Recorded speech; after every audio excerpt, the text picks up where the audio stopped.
নবী করিম সাল্লাল্লাহু আলাইহি ওয়াসাল্লামের কাছে গরিব সাহাবীরা আসছেন। সাহাবায়ে কেরাম তো বেশিরভাগই গরিব। আসছেন, এসে বলে, হে রাসূল, দানের যে সওয়াব, দান করলে যে এত সওয়াব হয়, আপনি বলেছেন আস-সাদাকাতু তাদফাউল বালা, দান করলে আল্লাহ বিপদ দূরে সরায় দেয়।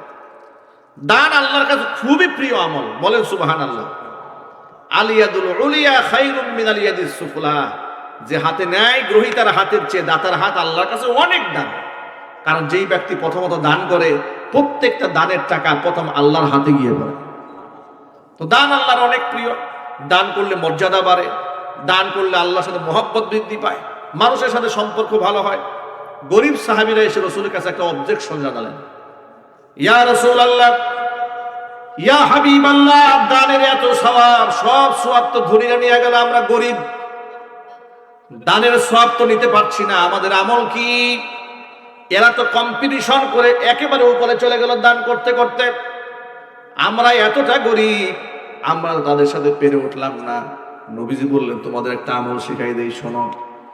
5 ওয়াক্ত নামাজের পরে 33 বার সুবহানাল্লাহ, 33 বার আলহামদুলিল্লাহ, 34 বার আল্লাহু আকবার পাঠ করবে।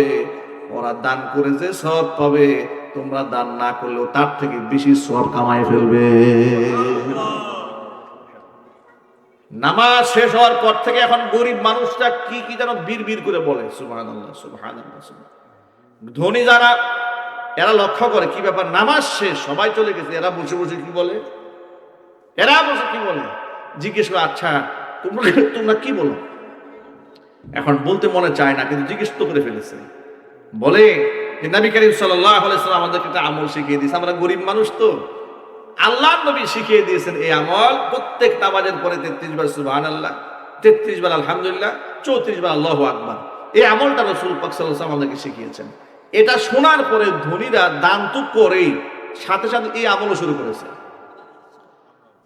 এরপরে সাহাবীরা, গরিবরা আবার চলে গেল রাসূলুল্লাহর কাছে, গিয়া বলছে, ইয়া রাসূলুল্লাহ, ইয়া হাবিবাল্লাহ, ধনীরা, তাদের সাথে তো আমরা কোনোভাবেই পেরে উঠতে পারছি না। একদিক থেকে ওরা দানের সওয়াব পাচ্ছে, আবার আমাদের কাছ থেকে শুনে এরা সুবহানাল্লাহ আমলও শুরু করেছে। নবী করিম সাল্লাল্লাহু আলাইহি ওয়াসাল্লাম তখন বললেন, যালিকা ফাদলুল্লাহি ইউতিহি মাইয়াশা, এটা আল্লাহর অনুগ্রহ, আল্লাহ যাকে খুশি তাকে দান করে। জোরে কোন আল্লাহু আকবার। গরিব বলে নিজেকে কখনো অসহায় মনে করবেন না। হ্যাঁ, গরিবকে আপনি জানেন। নবী করিম সাল্লাল্লাহু আলাইহি ওয়াসাল্লাম সাহাবীদের জিজ্ঞেস করলেন, ও সাহাবীরা বলো তো, মানিল মুফলিস, মুফলিস কে? মুফলিস মানে হচ্ছে একেবারে অসহায়কে, হতদরিদ্রকে। সাহাবায়ে কেরাম বললেন, আল্লাযী লা দিনারা ওয়ালা দিরহাম, যাদের দিনার নাই, দিরহাম নাই, টাকা পয়সা নাই, এরাই তো হতদরিদ্র। আল্লাহ রাসূল বললেন, উত্তর সঠিক হয় নাই। তোমরা যে বললে যার টাকা পয়সা নাই, যার দিনার নাই, দিরহাম নাই, তারাই হতদরিদ্র, জবাব সঠিক হয় নাই। সাহাবায়ে কেরাম বললেন, ফাল্লাহু ওয়া রাসূলুহু আলাম, তাহলে সঠিক জবাব আল্লাহ এবং তার রাসূলই ভালো জানেন। নবীজি বললেন, শোনো, কিয়ামতের দিন আল্লাহর সামনে মানুষ যখন দাঁড়াবে, মানুষ তো নেকি বদি নিয়ে দাঁড়াবে, ভালো আমল নিয়েও দাঁড়াবে, খারাপ আমল নিয়েও দাঁড়াবে। কিছু মানুষ সওয়াবের পাহাড় নিয়ে দাঁড়াবে, নামাজের সওয়াব, হজের সওয়াব, দান সদকার সওয়াব, বিরাট সওয়াবের পাহাড় নিয়ে রবের সামনে দাঁড়াবে। কিন্তু কিছু লোক তাদের বিরুদ্ধে আবার দাঁড়ায় যাবে, যাদের অধিকার সে দুনিয়াতে নষ্ট করেছিল, খর্ব করেছিল, মানুষের হক নষ্ট করেছিল, অন্যের জমি জমা দখল করেছিল, অন্যের টাকা আত্মসাৎ করেছিল, অন্যকে গালমন্দ করেছিল, কিংবা টাকা হাওলাত দিয়ে মেরে দিয়েছিল, কিংবা জবরদখল করে অন্যের জমি জমা দখল করে বসে আছিল। এরকম লোক সমাজে আছে না নাই? মানুষের হক নষ্ট করে কিন্তু বছরে বছর উমরা করে, এমন হাজি দেশে নাই? আমার কাছে এক কন্ট্রাক্টর এসে বলে, হুজুর, অমুক এক বড় লোক আসে, তার কাছে আমি 6 লাখ টাকা পাই, কিন্তু সে আমাকে টাকা দেয় না। আমাকে টাকা না দিয়ে সে হজ করতে গেছে, আমি আল্লাহর কাছে দোয়া করি আল্লাহ যেন হজ কবুল না করে। আমি বললাম, এটা কেমন কথা হলো ভাই? সে হজ করতে গেছে? না না হুজুর, আমি মানি না এই হজ। তার পিছনে ঘুরতে ঘুরতে আমার জুতা ক্ষয় হয়ে গেছে, আমার টাকা দেয় না, আমার হজে যায়, উমরায় যায়, এগুলাতে কোনো ফায়দা হবে না। নবী করিম সাল্লাল্লাহু আলাইহি ওয়াসাল্লাম বলেছেন, মানুষের হক নষ্ট করে সোয়াবের পাহাড় নিয়ে হাসরের ময়দানে কিছু লোক দাঁড়াবে, উঠার পরে পাওনা দ্বারা দাঁড়ায় যাবে। তা আল্লাহ পাক বলবেন পাওনাদেরকে পাওনা মিটায় দাও। মানুষ তখন বলবে আল্লাহ কি দিয়ে পাওনা মিটাবো, আমার কাছে টাকা নেই, আমার কাছে টাকা নাই, আমার কাছে জমি নাই, কিচ্ছু নাই, তো আমি কি দিয়ে এদের পাওনা মেটাবো? আল্লাহ বলবেন আমল নামায় আছে কি? বলে আমল নামায় কিছু সোয়াব আছে, তো সোয়াব দিয়া ঋণ পরিশোধ করো। নিজের আমল নামার মধ্যে কষ্টার্জিত সোয়াব গুলোকে দিতে দিতে দিতে দিতে অসংখ্য পাওনাদারকে পাওনা মেটাবেন। এরপরেও কিছু পাওনাদার বাকি থাকবে, আল্লাহ পাক বলবেন ওদের পাওনা মেটাও। ব্যক্তি বলবে আল্লাহ দেওয়ার মতো কিছুই নাই, সব শেষ হয়ে গেছে। আল্লাহ পাক বলবেন দেওয়ার মতো যদি কিছু না থাকে তো নেওয়ার মতো অবস্থা তো আছে। ওর আমল নামাতে গুনাহগুলা তোমার নিজের আমল নামার মধ্যে নিয়ে তুমি জাহান্নামে চলে যাও। নবী করিম সাল্লাল্লাহু আলাইহি সাল্লাম বলেছেন এই লোকটা হচ্ছে সর্বহারা, এর থেকে দরিদ্র পৃথিবীতে আর নাই। সুতরাং পৃথিবীতে আপনার টাকা নাই, পয়সা নাই, আল্লাহর কাছে আপনি দরিদ্র নন। আল্লাহর কাছে পয়সা দিয়ে দামি হওয়া যায় না। ইন্না আকরামাকুম ইনদাল্লাহি আতকাকুম, আল্লাহর কাছে দামি হতে গেলে আমল দিয়ে দামি হতে হয়। যদি পয়সা দিয়ে আল্লাহর কাছে দামি হওয়া যেত তাহলে হযরতে বেলালের কোনো দামই থাকতো না, ঠিক কিনা বলেন? আবু হুরায়রার কোনো মূল্যই থাকতো না, সালমান ফার্সির কোনো দাম থাকতো না। যদি পয়সা দিয়া ইসলামে দামি হওয়া যেত, নবী করিম সাল্লাল্লাহু আলাইহি সাল্লাম ফজরের নামাজ শেষ করে সাহাবীদের দিকে রুখ করে বসলেন। এই যে আমাদের ইমাম সাহেবরা বসেন না মুক্তাদের দিকে রুখ করে, ফজরের সময় আসরের সময় বসেন না, এটা রাসূলের সুন্নাহ। ফজরের পরে রুখ করে বসেছেন, বসার পরে রাতের আধারে কোনো স্বপ্ন যদি রাসূল দেখতেন সেটা সাহাবায়ে কেরামের কাছে বর্ণনা করতেন, আর সাহাবীরা কোনো স্বপ্ন দেখলে রাসূলের কাছে তারা বর্ণনা করতেন। নবী করিম সাল্লাল্লাহু আলাইহি ওয়াসাল্লাম হযরতে বেলালকে ডেকে বলে, বেলাল গত রজনীতে চমৎকার একটা স্বপ্ন দেখেছি। আমি ওই স্বপ্নের মধ্যে দেখেছি আমি জান্নাতের মধ্যে হাঁটতেছি আর তুমি আমার সামনে সামনে হাঁটতেছো। কদ সামি'তু দাফফান আলাইকা ফিল জান্নাহ, জান্নাতে আমি তোমার কদমের আওয়াজ শুনতে পেয়েছি। চিল্লা এখন আল্লাহু আকবার। আমি তোমার জুতার আওয়াজ শুনেছি। বেলাল কি আমল করো তুমি? হযরতে বেলাল বলেন আমার নবী আমি তো দামি কোনো আমল করি না, আপনি যা বলেন তাই করি, তবে একটা জিনিস করার চেষ্টা করি, ইস্তিনজা যখন হয়ে যায় জরুরত সারার পরে ইস্তিনজা করে আমি ওযু করি এবং তাহিয়াতুল ওযু 2 রাকাত নামাজ আদায় করি, সব সময় পবিত্র হালাতে আমি থাকি। নবীজি বললেন বেলাল আল্লাহ পাক পবিত্রতাকে ভালোবাসেন, পবিত্রতার আমলকে ছেড়ে দিও না। আল্লাহ পাক তোমার আমলকে মঞ্জুর করে তোমার আওয়াজ জান্নাতের মধ্যে আমার কানে ঢুকিয়ে দিয়েছে। এর মানে হলো মানুষ কালো, টাকা পয়সা নাই, দাম আছে না নাই? আরো জোরে বলেন। সুতরাং পয়সা পাতি একটু কম হলে হতাশ হওয়ার কিছু নাই, কিন্তু পরকালে যেন দরিদ্র না হয়। আর পরকালে ধনী হতে গেলে দুনিয়াতে কারো হক নষ্ট করা যাবে না, মানুষের হক নষ্ট করা যাবে না। এই কথাটা মনে থাকবে ভাই ইনশাল্লাহ, বলেন না ইনশাল্লাহ। জমি জামা নিজের ক্ষেত, এটা যখন সে আইল কাটতে গেছে একেবারে সীমান্তে এসে আরেকজনের ক্ষেতে মোটামুটি আধা হাত ঢুকছে, এই চরিত্র মানুষের নাই। মানে নিজের ক্ষেত, সারা ক্ষেত সুন্দর মতো সে এটাকে, এটা কি বলে, এটা আইল কাটে, আইল কাটে, সারা মাঠ সুন্দর করে আইল কেটেছে, একদম সীমানায় গিয়ে মাথা নষ্ট হয়ে গেছে, একটু ঢুকাই দিচ্ছে আরেকজনের ক্ষেতে। এই অভ্যাস মনে হয় নরসিংদীর কারণে আছে কিনা? এই যে আপনি ইচ্ছা করে কাজটা করেছেন, আপনি কি জানেন আপনি কি অন্যায়টা করলেন? নবী করিম সাল্লাল্লাহু আলাইহি সাল্লাম বলেছেন শিবরন মানে 1 বিঘত, 1 বিঘত পরিমাণ সম্পদ যদি অন্যের কেউ জবরদখল করে পৃথিবীতে, কিয়ামতের ময়দানে 7 তবক জমিনের মাটি আল্লাহ পাক ওর গলায় ঝুলাই দেবে। কিন্না সাথে করে নাউজুবিল্লাহ। আল্লাহ যেন আমাদের হেফাজত করে, জোরে কোন আমিন। তাহলে জান্নাতে কি ধনীদের সংখ্যা বেশি না গরিবদের? গরিবদের সংখ্যা বেশি, সুবহানাল্লাহ বলেন। আর গরিবরা জান্নাতে যাবে ধনীদের 500 বছর আগে। আরো জোরে কোন সুবহানাল্লাহ।